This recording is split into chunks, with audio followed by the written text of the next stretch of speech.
The federal government has been operated as a criminal enterprise on a financial basis, period, way outside the law. It was enough money to fund a separate civilization. Our plan had been to win the proxy war by hybrid war in the Ukraine, get a hold of the Russian resources, and maintain our hegemony against China in a unipolar model. Guess what? We failed. The current administration was put into place by the bankers to get the control grid accomplished. Trump can only do what the bankers want him to do. Do you want a global mafia or the Federal Reserve, which is still under the powers of Congress?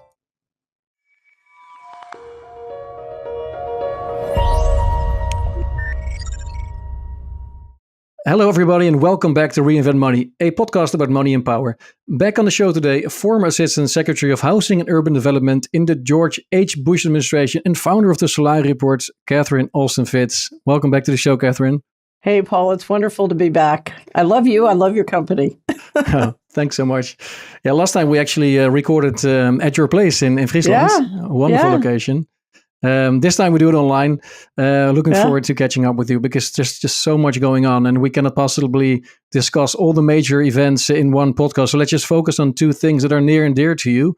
On the one hand, I would like to discuss the black budget with you because you've been writing about that for so long that every year billions disappear from the U.S. budget into a black hole. It's trillions that disappear. Crazy. Trillions. Yeah.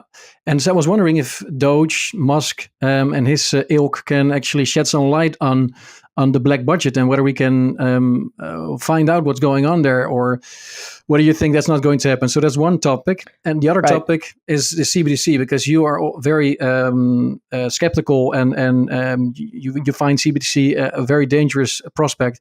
Then Trump is also against CBDC. So I was wondering, how do you resonate with that? He's unbelievably pro CBDC as long as it's privately owned and controlled. Exactly, the stable coins. So yeah, right. So let's discuss that too. But let's first talk about the black budget. Could you first explain to our viewers what exactly is the black budget?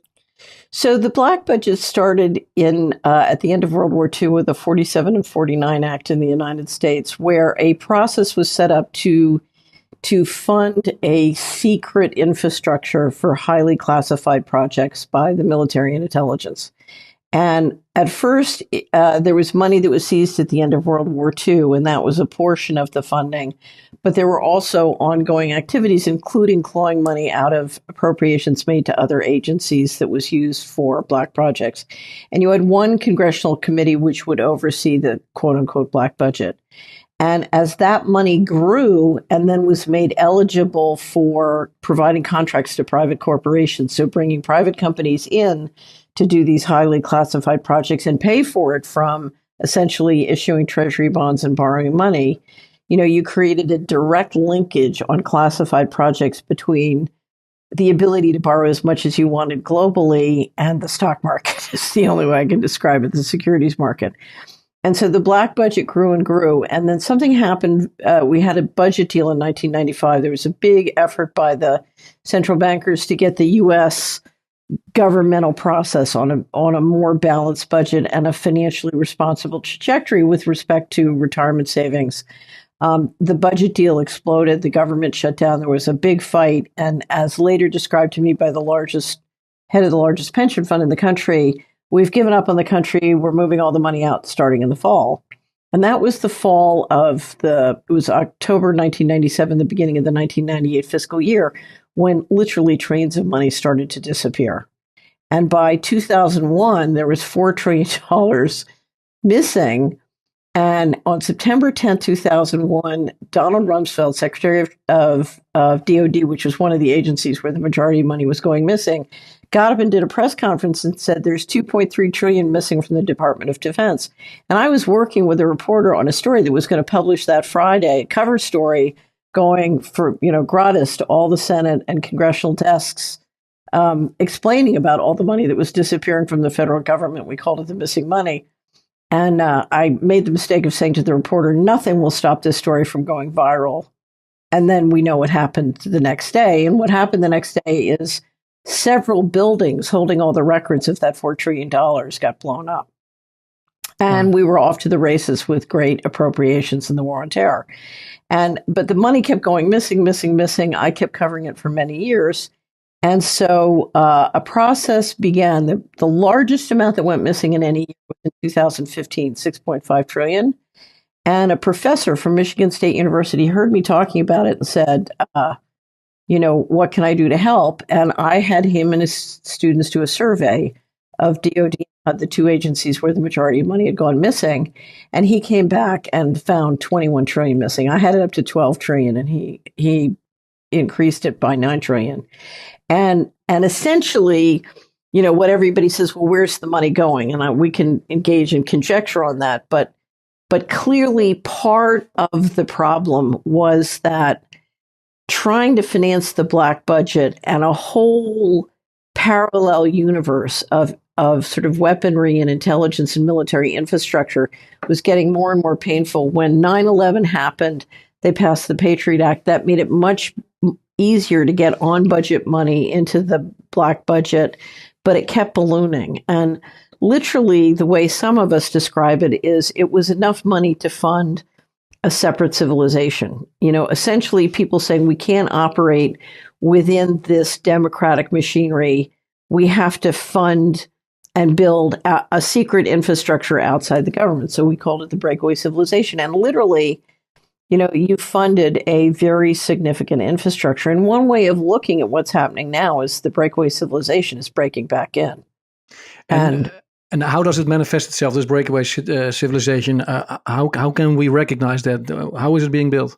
So, for example, in 3 years ago, I sat down and I spent 2 years with one of the best researchers I know, and we tried to estimate how many underground bases there were just in the United States alone and in the oceans immediately outside of the United States.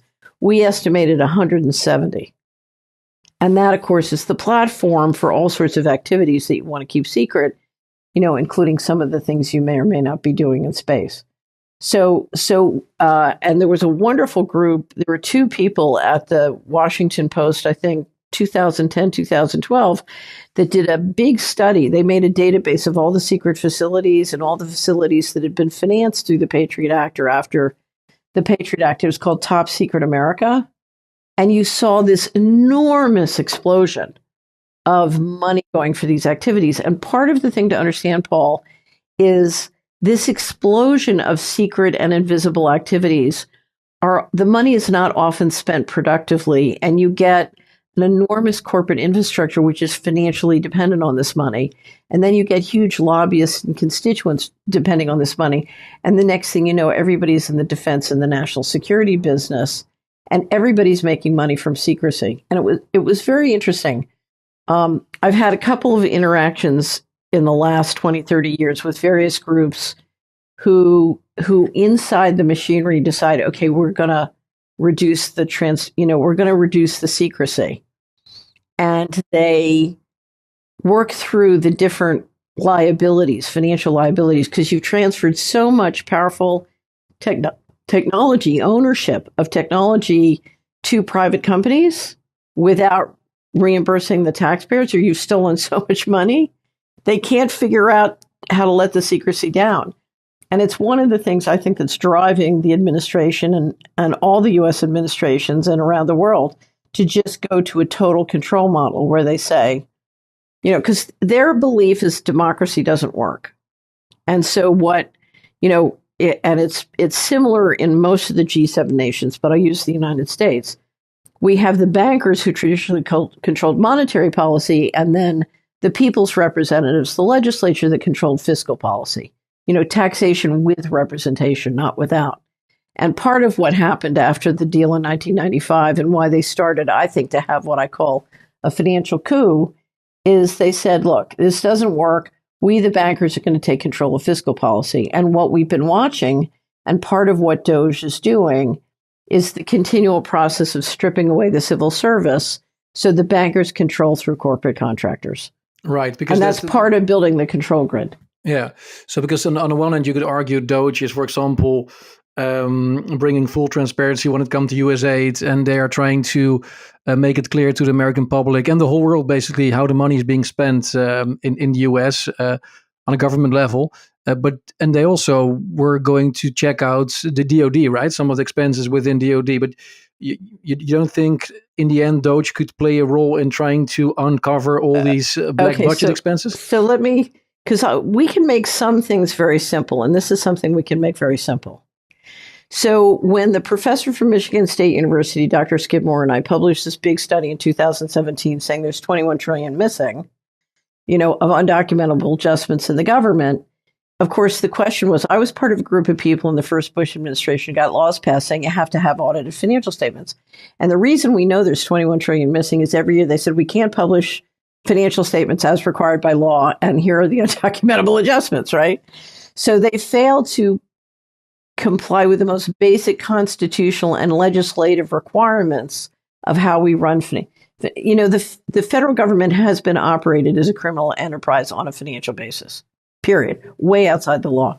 So there was a big sort of hullabaloo in Washington whereby everybody, the Treasury, DOD, and HUD were dancing around about how they were going to, explain why they couldn't produce audits for 20 years and how they were going to, they keep saying, well, next year we'll do it.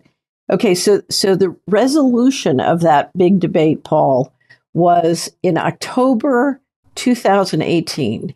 Do you remember when we had Supreme Court confirmation hearings for Judge Kavanaugh, and America spent a week exploring the teenage sex life of Judge Kavanaugh? Right. Do you remember that? Yeah. Okay. During that time, interestingly enough, the Trump administration, the White House, and Congress, Senate and House, Republican and Democrat, all got together and agreed to a little-known policy called Federal Accounting Standards Advisory Board Statement 56. How's that for a delicious, electric, entertaining headline? Okay, I call it for short FASB 56.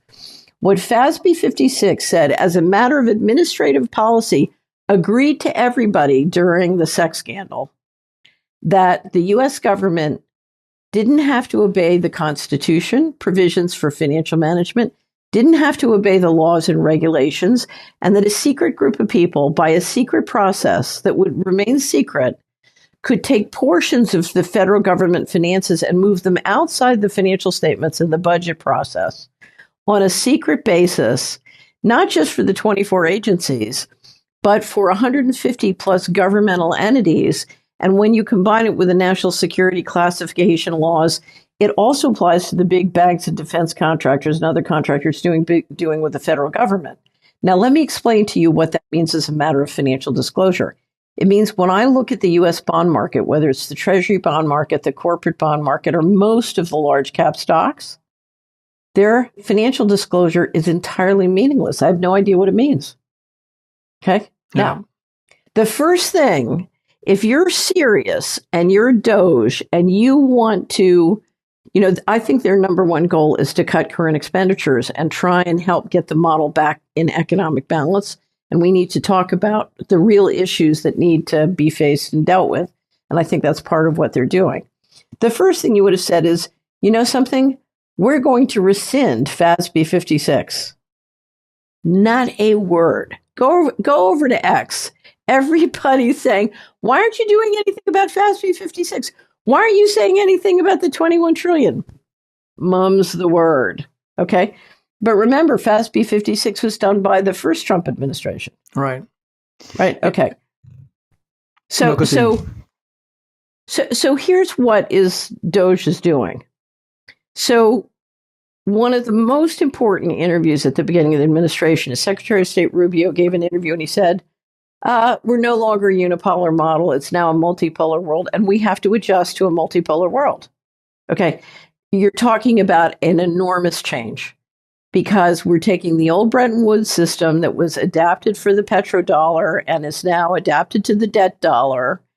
And you're saying, okay, the revenues minus expenses don't work. We're running at an unacceptable trade and budget deficit. Our plan had been to win the proxy war by hybrid war in the Ukraine, get a hold of the Russian resources, and maintain our hegemony against China in a unipolar model. Guess what? We failed. So Trump's trying to put a happy face on, guess what? We lost, right? There's no happy face, but he's trying, and that's what Rubio's trying to do. Okay, so now that you can't strip out and get cheap oil and gas and resources and commodities going east-west, what are you talking about? You're talking about Greenland, Canada, Mexico, the Panama Canal. You're talking about going north-south, right? But what you're trying to get the revenues back in balance, and you're trying to get the trade of the commodities you want and need to run the global empire back in balance. So you're asking Europe to pay more. So whether you're trying to get the revenues up or the expenses down, they're trying to do both. They're trying to recalibrate the model, and any administration would have to do this.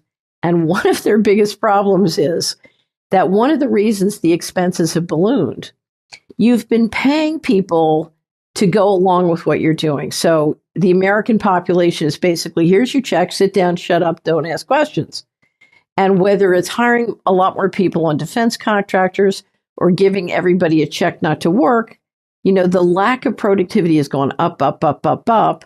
And healthcare expenses have ballooned because everybody's sick. So your healthcare has gone down. Okay. So you have a whole layer of unproductive spending, but then you have a layer of corruption, and the corruption is absolutely, in the old model and the new model, is off the charts. And the problem is people who have been getting that money, they have the ability to kill people. They have the ability to destroy you. They have the ability to, their covert operations capacity is enormous. Okay, but when you look at a group of mafia who are getting their cash flows cut and their security clearances canceled, they get very angry and mad. And so you've got a war going on, but it's really funny because the one of the latest Gallup poll charts, do you ever watch the Gallup poll charts? Sometimes, yeah, but not consistently. Yeah. Okay, well, there's the latest one says, the question is the country going in the right direction? And they're asking the Americans. And the Republicans go from saying 10%, saying it's going in the right direction. Trump wins and it immediately rises to 68%. If you look at the Democrats, they're at 40%, and then they dive to 5%. Yeah. So it's a huge spread. But I've been trying very hard to listen to each group, and each group is embroiled in lots of different issues. On some issues, they have good intelligence. On other issues, they're as stupid as a rock. It's frightening. But neither of them see the control grid being engineered and snapping into place. It's like They're both asleep to their real dangers. And it's frightening because the inability to compute and get a good map of what's going on, let alone what to do about it, is, I've never seen it lower in the United States than it is now. It's becoming increasingly difficult, of course, to understand what's going on because the world is getting so complex. But at the same time, there's more tools available right now than ever before to understand what's going on. But do you believe, on balance, that America is heading the right way after 2 months of Trump, or are you? Because I know you've always been skeptical about him and quite a few of his team members. You like a few others, for example, like Kennedy, but you've always been highly skeptical about Musk, for example. But do you think America is going the right way, or is it only getting worse from here? So my goal, if there's anything we love at Solari, it's freedom. So our tagline is actionable intelligence for free and inspired life. We want you to be free, right? That's what we want. And I believe you can't be free unless we're all free. So it's an all or nothing kind of thing. And I believe in a world where you have free speech and relatively free flow of capital.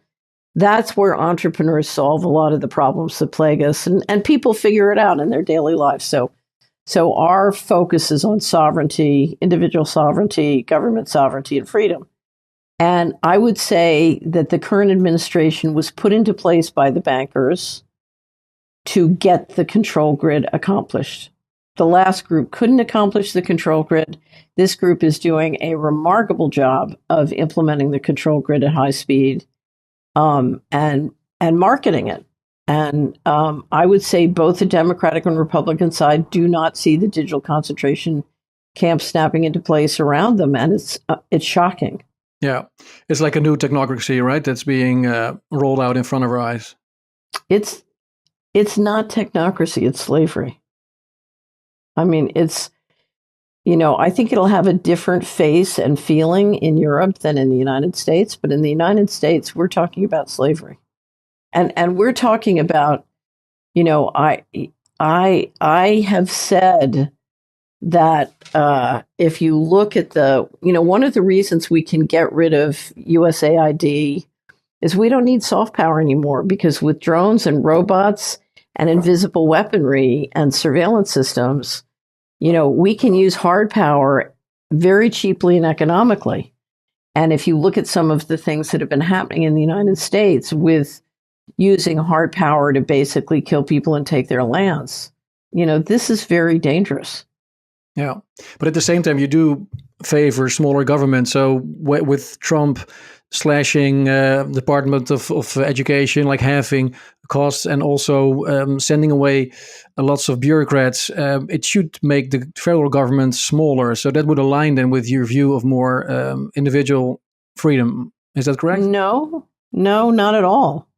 Because if you look at the control structures being put into place and the money being put behind them, you're going to have significantly less. And it looks to me, it's too early to tell, but it looks to me like they're planning on leaving the control pieces of the U.S. government in place to control. Right. So they're symbolically slashing certain costs, but at the same time, our freedom is being heavily reduced on other fronts. Right. And if you look at many of the things there, if you said to me, okay, go into Washington and dramatically reduce current expenditures in a way that's good for the country and healthy for the country, I would be reducing many of the same things, although I would be doing it in a way where it would stick and not attract court opposition. So, the administration went in and said, we want shock and awe, and they're purposefully cutting in ways are illegal and causing great backlash in the courts. And the question is why? Why are they doing it that way? They clearly intend to do it that way. They want to do it that way. It doesn't have to be done that way. It can be done totally legally, quickly. It's the difference between, do you want to do neurosurgery with a scalpel or with a hacksaw? And if you're doing it with a hacksaw, I don't think you're planning on the patient to live. No, so they want the patient to die, and then with what goal in mind? To then resurrect something? Well, here's my question, because a lot of what they're doing is focused on plunder. So from my guess, from what I can tell, and the best source of information, Wired Magazine has done a remarkable job of documenting and describing what DOJ is doing with the IT systems. My guess is they're just taking the data. Right. They're just taking it and moving it into their AI. If you look at Musk's different companies, including the ones he's out in the market raising capital for, you were systematically with firing the IG, firing the White House Ethics Office. A lot of those IGs were at agencies that are doing investigations or regulatory actions against him or his company. If you look at, a government special employee such as Musk is not supposed to be fiddling around in things that cause their business values and private interests to go up. From everything I can see, they are. But I also think they're literally just taking data and moving it into private AI. And that is going to be unbelievably good for whatever AI you move it in, because what AI needs to really build is very high quality data, and government data and payment data is remarkable in that respect. Now, the DOJ is making a great effort to persuade you there was terrible corruption in the systems, and there is terrible waste, and clearly if 21 trillion is missing, you have all sorts of strategies to get that money missing. But so I'm not trying to say that the old system was right, because there was a massive financial coup going on. But if you look at what DOJ is doing, it looks to me like they are basically stripping data and privatizing it in the just do it method. Yeah, they're feeding the AI beast with the ultimate goal, I guess, indeed, then to control society. Well, but if you have a server, a government server that has data on it which is subject to very serious privacy laws and national security laws, and you just bring in an external hard drive, slap it on, and then take it out, that's theft. But it's criminal. Right. It's criminal theft. And if it's helping your AI and you're out raising capital for that company's, AI, you've got an AI, XAI as company, and you're raising capital at the same time, and the value of your market value is going up while you're raising stock. That's a violation of the laws related to government special employees. And if it's happening, that is a criminal violation. It's interesting to see how a lot of alternative media are sort of aligning at the moment with a lot of mainstream media when it comes to the risks and dangers of the policies being implemented at the moment by Trump and Musk and his other tech bros. So, this is what makes it complicated. If you look at what needs to be done in terms of re-engineering the model, it's hard work. It's not easy. So if you look at what Trump is trying to do, it's not easy. And he is trying to do it. He is trying to change the model. Now, my concern is the big racketeering. So somebody stole the 21 trillion. Now we're stealing all the data. Okay. And the courts are pushing back.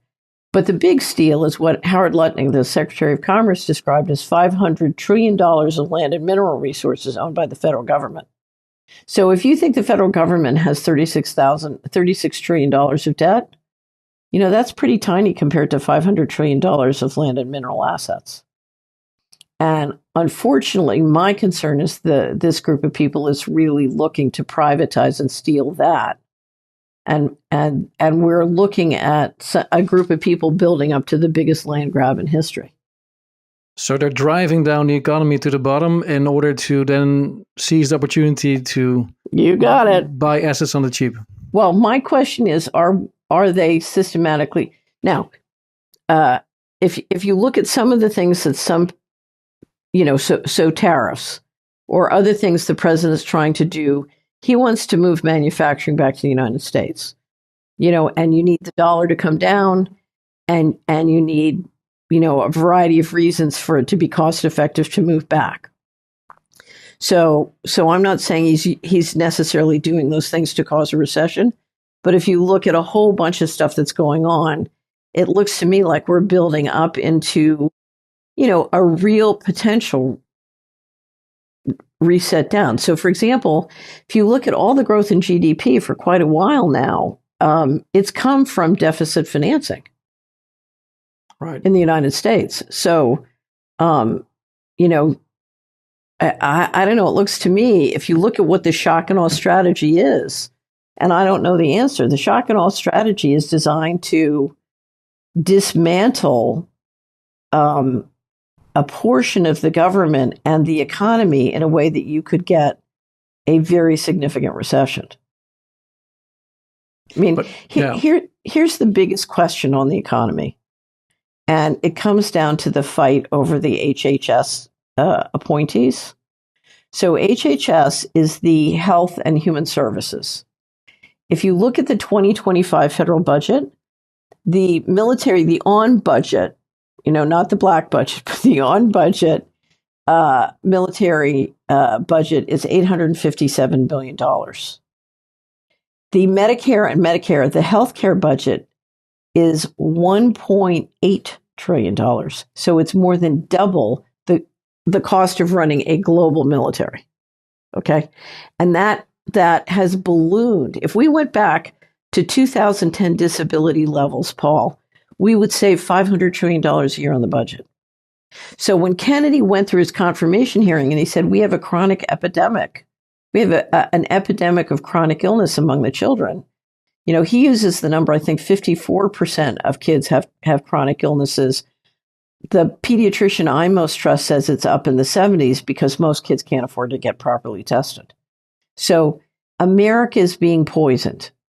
I don't know if you've been to America recently, but literally America is being poisoned. And it's not one thing, it's many things. And what Kennedy has been fighting for is to get into HHS and really turn it around. Step one being bringing transparency to what is causing health to decline. Right now, we spend almost double what the next industrialized country spends on healthcare. 13,500 per person, and everybody's just walking around poisoned. So if you're going to turn the budget around, you need a plan. And if you look at what just happened with number 2, the person going into CDC, Kennedy's nomination got thrown out and killed, and the White House had to withdraw it. And if you look at who they're putting in, it says full-on control grid, mRNA technology is going to poison another round of people. It's bad. And what's Trump's role in all this? Is he just a useful idiot, or is he also one of the masters behind this strategy? So he's doing it. I mean, if you look at his announcement for the Stargate initiative, several days into the administration, it was $500 billion for data centers, ostensibly private investment. But if you look at where it's really coming from, it's coming from government, and mRNA technology for everybody, even though we've proved beyond any shadow of a doubt that mRNA technology is poisoning and kills. So, now what I try and explain to people is the fundamentals of how the U.S. government works. Are you ready? Yeah. Okay. So every week, the New York Fed and the primary dealers, of which Howard Lutnick's firm was one of them, 24 primary dealers go out in the market and they borrow money and they put it in the New York Fed. The New York Fed is the depository for the U.S. government. So Treasury, the agencies, they have their bank accounts in the New York Fed, or the New York Fed member banks as agents. And those member banks, of course, own and control the New York Fed. So they put the money in Treasury, and Treasury spends the money. And the last month, I think it was February, our total deficit was bigger than 100% of our revenues. Wow. Okay, right. So we're really dependent on the Fed borrowing and putting that money in. Now, we could talk about the fact that we don't need a debt-based currency, but let's leave that for another day. So there's a bit of a ruse here. But the minute the New York Fed stops doing that, everything stops. Okay? So day to day, week to week, the federal government is 100% dependent on the New York Fed. Now, at the beginning of the administration, a reporter from Politico asked the chairman of the Fed, Jay Powell, if Trump wants you to resign, will you? And he said, no. And he said, well, can Trump fire you? And he said, no. Trump can only do what the bankers want him to do. Yeah. So he can go for 24 hours without the bankers. Yeah. So right. He has the bankers and his tech oligarchy basically setting the agenda and defining what's going to happen in the US. I don't know.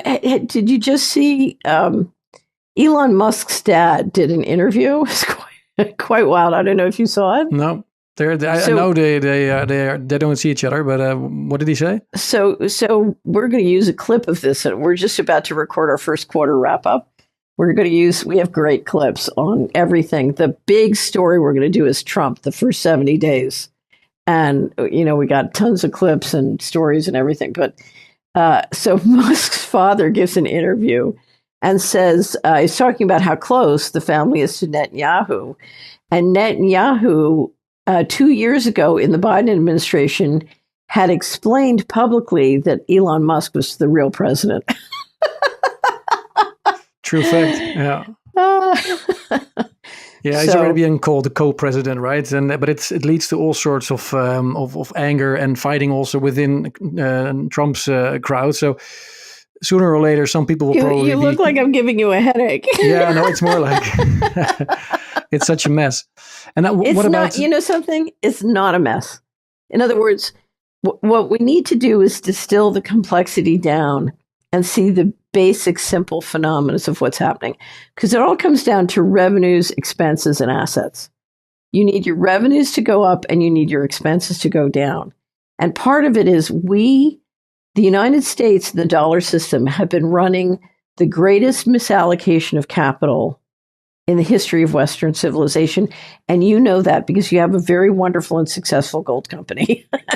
And you were right at the heart of trying to help people find real solutions to deal with that massive misallocation of capital, right? Exactly. Okay, so let me give you one other example. Healthcare was pretty ugly. This is the worst. there is an Australian think tank created by the Australian government in 2001 after 9/11 to track the top technologies that drive geopolitical and economic power. And they tracked 64 of the leading technologies. At the end of the financial crisis, I think 2008, U.S. was the leader in 60 of 64. They just published their 2024 report, and I think it was the end of 2023. The U.S. was the leader in 7. China was the leader in 54 and is moving up fast. Okay? Now, that's because if you look at where we're allocating our capital, we're not allocating our capital to maintain our leadership in science and technology. So if you look at the expenses, you have in the United States in the dollar system, you have way too much going to corruption. You have way too much to go to subsidizing the centralization of the economy. You have way too much money spending on control. You have way too much money poisoning people and then paying for them to be sick.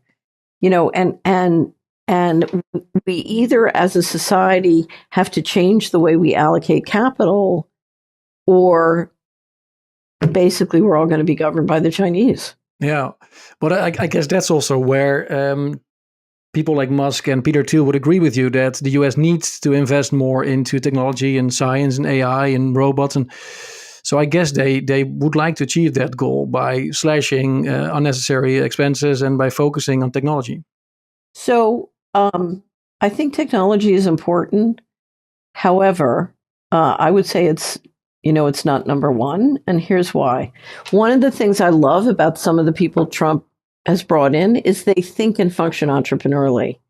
And we do. If you look at the old model, if you look at, corruption 1.0 or dollar model 1.0, it got very sluggish, very slow moving, so we need something much more responsive to the future, much more hopeful, much more building wealth. And a lot of them talk a very good game on these topics. It breaks down when you get into the reality of where their money's really going and what's really happening, because what we're seeing is the solution is, okay, we're here now, so we get to control.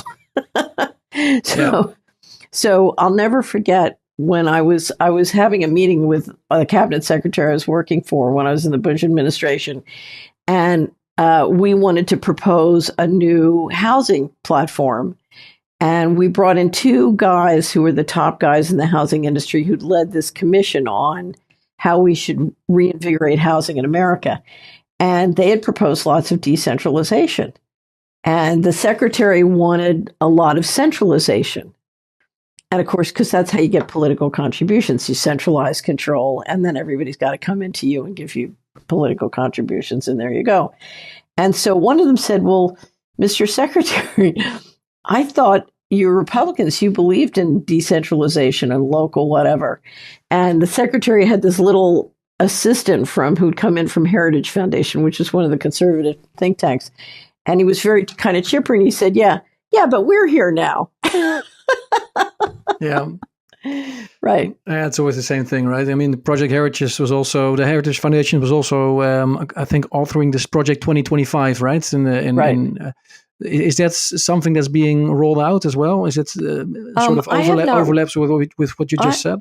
I've not read it, but my understanding is a lot of the things they're doing was envisioned by that. And of course, the leader of that has come in a very important position. So let me just mention what's number one. If technology is not number one, what's not number one? If you're going to run a global system, you have to have a culture that can run a global system. You have to have a culture. I used to have an ally who would say, a culture is the integration of the divine in everyday life. And I went back to him and I said, John Edward Hurley, you forgot to mention culture can be the integration of the demonic in everyday life. But if you're going to run a global dollar system, monetary, financial markets, trade, or you're going to be a critical power in the multipolar world, you have to have a culture that is up to the task. Yeah. And what in 1998, I had a choice of either walking out of the establishment purposely or going back in. And I decided to walk out. And part of that decision was to then litigate with the Department of Justice for another 12, 13 years, or well, the litigate for 8 years and then fight with the IRS for 4 years anyway. But, and I decided to walk out because I said it was better to look for real solutions in the wilderness than to be part of something that was going to fail. And I was sure the unipolar model that they were off and running was going to fail. Yeah. And I wouldn't have said it to you this way in 1998, but I'll say it to you this way now. They didn't have the culture that was necessary to succeed at doing that. They couldn't. It's what Lavrov said. The Americans are not agreement capable. It's because they don't have a culture. Now, if you look at the people who designed the strategy that failed, the neocons, they're the ones who are ransacking the government right now. So the country lost, but they still think they're going to win because they're going to get the plunder. What kind of culture do you need then? I think, I remember when I was a little girl sort of growing up in a family that really believed in the great game of civilization. We would talk about what it was like to build a cathedral, to design and build a cathedral that would take longer than your lifetime to build. And to envision that and be happy to do that, having those kind of long-term lead times and having a culture where people could cooperate, on the enormous things that we needed to do. And so I was brought up in two different families, but both families were very involved and they would compete. They were particularly my father's family, they were very competitive about, well, who's done the most for civilization this year, and so my father came back from the war. They moved the hospital he was an intern with over to the China-Burma theater during the war. And when he came back, he was commissioned to redesign the emergency rooms for the entire country, and so, he spent years doing that and being really proud of how many lives, and they would literally compete, he and his brothers. How many lives did you save? How many lives did we save? That was their metric, not how much money did you make in the stock market or the crypto markets, right. Like how many lives did you save this year? Yeah. So my uncle got him back. He got the first transplant center set up in South Carolina. My grandfather had started a clinic in Jackson, Tennessee, which then became the hospital. And then they decided they weren't good enough. He and his partner closed it down, went up to the Mayo Clinic. When they came back, they brought antibiotics to Tennessee. They had a cousin in the legislature and they got antibiotics authorized by the legislator, got it back in, and again, it was like your grandfather saved thousands of lives with antibiotics. What have you done today? Yeah. But in a way, the US can learn then also from Chinese culture to have a long-term focus and to think more about the community than just yourself. Or, of course, there's a lot to complain about Chinese culture and the centralized control they have, but they do have a long-term focus. That they are able to If you look at their planning, it's unbelievable. The plans they publish, they work at it. I mean, it's a very interesting topic because I studied Chinese. I lived in Hong Kong for a year, studied Chinese. And I have a lot of thoughts about what makes Chinese culture unattractive, but also what makes it great and attractive in many ways. But if you want to think about this issue, watch because there's quite a growing movie industry in China.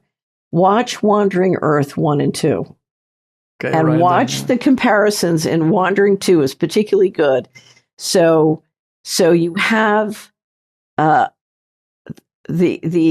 human race believes that the sun is going to fail. And they come up with a project, centuries-long project, to move the Earth out of the solar system to a new sun. Okay? Sounds a bit like what Musk is trying, but then, of course, much bigger. But yeah. It's called the Wandering Earth. And so the Chinese end up taking the lead to make this happen because the Americans can't maintain a long-term project. They can't get out of short-term political mode and into taking responsibility to build civilization. And it's really, there's one great line where the Chinese leader, who's amazing, wonderful, wonderful guy, said, typical Mandarin, typical Chinese Mandarin, he says, in the face of crisis, there is only responsibility. Yeah. I said, woo, tell that to the Americans.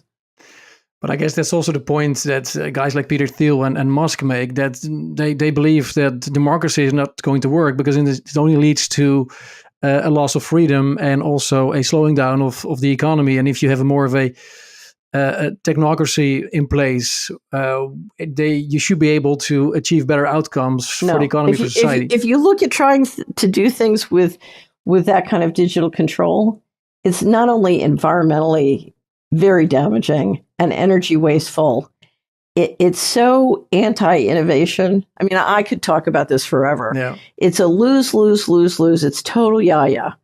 Although the guys who end up controlling can make a fortune. So if you want to centralize ownership control of everything, bravo. But there are ways of getting from here to there. If we need to evolve our culture and our civilization, there are ways of getting from here to there that don't require technocracy.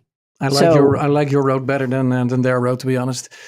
But I hope we can achieve it, because that's if. Okay, but let me get back to you and Holland Gold. Okay, why do I live in Netherlands half the year? Because you like it over here? So I always say, because I love Switzerland and I love the Swiss. I always say the Dutch are the Swiss in a good mood. If you look at the Dutch history and culture, what they've achieved and how they've achieved and what their culture is compared to the Americans, there's a reason to get things done. Half the people at Solari are Dutch. Yeah. Yeah, we know how to get things done. We like business, we like trade, we like freedom. Of course, we invented the capitalist model, basically. Right. But you have a way of maintaining your state of amusement all the time. You're focused on productive action. I just finished reading a book by a guy, I'm going to mispronounce his name, named Mo Gowdat. It's Gowdat. Do you know who he is? Gowdat? Was it Gowdat? I'm sorry. I should learn how to pronounce his name. He was the chief business officer at Google, and as soon as he came to understand AI, he immediately quit and completely changed his life. But he's got a new book I was reading, and it says, your thoughts should either be joyful or productive. And if you find yourself in negative thinking, and one of the things I do, because I spend so much time every week trying to understand current events and how they fit into the long-term trend and what it means to you and me, that, it can get very negative. Yeah, exactly. Yeah. So if you find yourself in a negative loop, say to yourself, it's got to be productive or joyful. Yeah, good advice. And when I'm looking at really ugly things, like some of the people, if you look around the planet, there's a lot of genocide going on. It's very ugly. And sometimes I can't get to joyful. It's just too ugly. But I can say, there's no point in not being productive. I can get to productive. Then from there, if I get something done, I can get to joyful. Yeah, that's very smart life advice.